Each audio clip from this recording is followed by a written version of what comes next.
ចាសូមជម្រាបសួរពុកម៉ែបងប្អូនទាំងអស់គ្នានេះគឺជាប្រភេទម៉ាស៊ីនកិនទាំងបើក្បាលគ្នាខ្មែរជាប្រភេទដុំ2ដុំតាន់ចាកិន3 4ដងមិនអស់ទឹកចាប្រហែលធ្វើការកំងតេងដែលជាប្រភេទម៉ាស៊ីនសាំងម៉ាស៊ីនជជុះជប៉ុនម៉ាស៊ីនដេចាមួយឈុតរួមមានដូចជាក្បាលកិនម៉ាស៊ីនសាំងកុយខ្សែទូដំបើទៅនៅដបូលបិទរូបភាពជូនមកស្អាតសម្រាប់ពុកម៉ែបងប្អូនគាត់មានតម្រូវការចង់កំងធ្វើ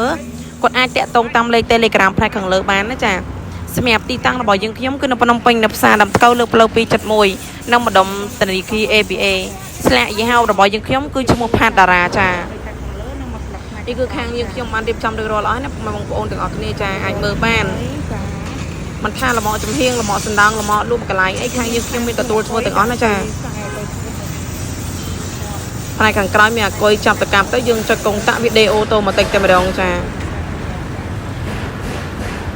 សម្រាប់ម៉កយើងបានបាញ់ពណ៌កាឈូកចាហើយសម្រាប់ទូកញ្ចក់យើងមានកម្ពស់65យើងដាក់អំពៅបានមួយជាន់ដាក់គ្រឿងកំប៉ុងបានមួយជាន់ចា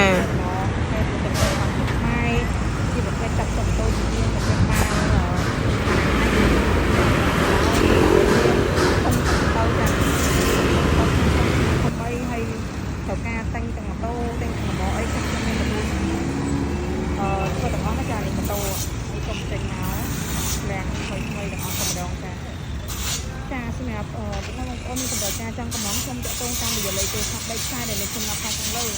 ឬក៏ឆាតចូល page របស់ខ្ញុំផ្ទាល់ក៏បានដែរឬក៏ចុចលើ link Telegram របស់ខ្ញុំនៅខាងលើក៏បានដែរចាសម្រាប់ទីតាំងនៅក្នុងពេញនៅផ្សារដំទៅលើផ្លូវ271នៅម្ដុំធនាគារ ABA ស្លាកយីហោរបស់យើងខ្ញុំគឺឈ្មោះផាតារាចាជាចុងក្រោយនេះខ្ញុំសូមអរគុណពុកម៉ែបងប្អូនទាំងអស់គ្នាដែលបានតាមដានទស្សនាវីដេអូរបស់នេះខ្ញុំចាប់ពីដើមរហូតដល់ចប់ចាសូមអរគុណសូមជម្រាបលាអរគុណច្រើន